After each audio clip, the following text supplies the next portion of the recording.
ದಿನಾಂಕ 25/2/2026 ಬೆಳಕಿಗೆ ಬಂದಿದೆ. ಹೌದು, ಎಕ್ಸ್ಕ್ಲೂಸಿವ್ ವಿಡಿಯೋ ಕಾನ್ಫರೆನ್ಸ್ ಮೂಲಕ ಕೋರ್ಟ್ಗೆ ಹಾಜರಾದ ದರ್ಶನ್ ಪವಿತ್ರ ಗೌಡ ಮಾರ್ಚ್ 2ಕ್ಕೆ ವಿಚಾರಣೆ ಮುಂದೂಡಿಕೆ. ಬೆಂಗಳೂರು ಚಿತ್ರದುರ್ಗದ ರೇಣುಕಾಸ್ವಾಮಿ ಕೊಲೆ ಪ್ರಕರಣದ ವಿಚಾರಣೆ ಚುರುಕುಗೊಂಡಿದ್ದು, ಮಂಗಳವಾರ ನಡೆದ ವಿಚಾರಣೆಯಲ್ಲಿ ನಟ ದರ್ಶನ್ ಪವಿತ್ರ ಗೌಡ ಸೇರಿದಂತೆ ಇತರೆ ಆರೋಪಿಗಳು ವಿಡಿಯೋ ಕಾನ್ಫರೆನ್ಸ್ ಮೂಲಕ ನ್ಯಾಯಾಲಯದ ಮುಂದೆ ಹಾಜರಾಗಿದ್ದರು. ಈ ಸಂದರ್ಭದಲ್ಲಿ ಸಾಕ್ಷಿಗಳ ವಿಚಾರಣೆ ಮತ್ತು ತನಿಖಾಧಿಕಾರಿಗಳ ನಡವಳಿಕೆಯ ಬಗ್ಗೆ ಮಹತ್ವದ ಚರ್ಚೆಗಳು ನಡೆದವು. ವಿಚಾರಣೆಯ ವೇಳೆ ಪ್ರಮುಖ ಸಾಕ್ಷಿದಾರರಾದ ವೆಂಕಟೇಶ್ ಎಂಬುವವರನ್ನು ನ್ಯಾಯಾಲಯವು ವಿಚಾರಣೆ ನಡೆಸಿತು. ಅವರ ಹೇಳಿಕೆಯನ್ನು ಅಧಿಕೃತವಾಗಿ ದಾಖಲಿಸಿಕೊಂಡಿತು.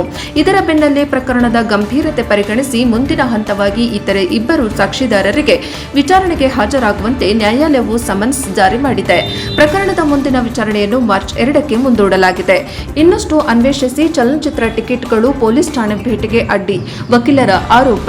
ಪ್ರಕರಣದ 3ನೇ ಆರೋಪಿ ಪವನ್ ಪರ ವಕೀಲರಾದ ಇನ್ನಷ್ಟು ಅನ್ವೇಷಿಸಿ ಚಲನಚಿತ್ರ ಟಿಕೆಟ್ಗಳು ಪೊಲೀಸ್ ಠಾಣೆ ಭೇಟಿಗೆ ಅಡ್ಡಿ, ವಕೀಲರ ಆರೋಪ. ಪ್ರಕರಣದ 3ನೇ ಆರೋಪಿ ಪವನ್ ಪರ ವಕೀಲರಾದ ಡಿಎಸ್ ಸುಧನ್ವಾ ಅವರು ತನಿಖಾಧಿಕಾರಿಗಳ ವಿರುದ್ಧ ಮತ್ತೊಂದು ಗಂಭೀರ ಆರೋಪ ಮಾಡಿದ್ದಾರೆ.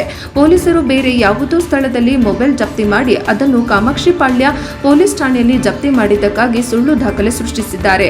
ಇದರ ಸತ್ಯಾಸತ್ಯತೆಯನ್ನ ತಿಳಿಯಲು ಠಾಣೆಗೆ ಭೇಟಿ ನೀಡಲು ನಮಗೆ ಅವಕಾಶ ನೀಡಬೇಕು ಎಂದು ಅವರು ನ್ಯಾಯಾಧೀಶರಲ್ಲಿ ಮನವಿ ಮಾಡಿದರು.